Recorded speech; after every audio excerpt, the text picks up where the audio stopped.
Have you ever visited a place that just leaves you speechless? A place that just doesn't seem real? For me, one of those places is the Coral Gardens on the island of Taha'a in French Polynesia. With a backdrop of Bora Bora, beautiful blue water lined by tall palm trees, and even a heart-shaped motu, I'm not sure there's a setting more spectacular.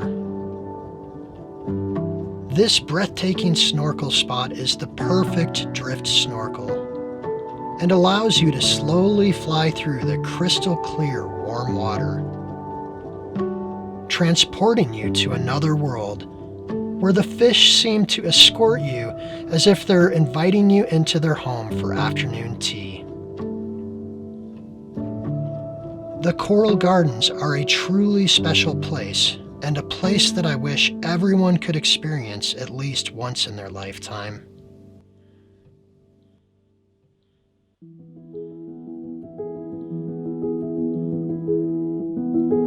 Our oceans and reef are in trouble, and they need our help.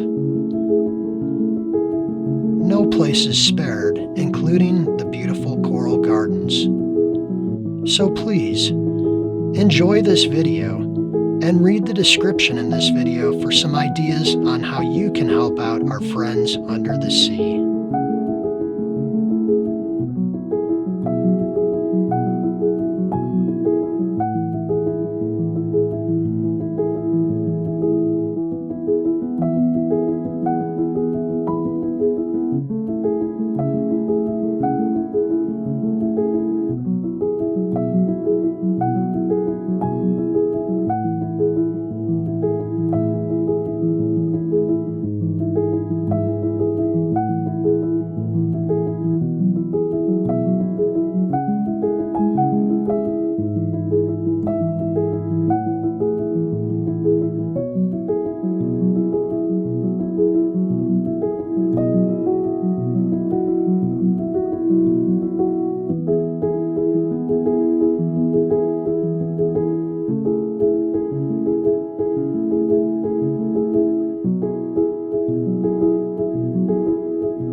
you.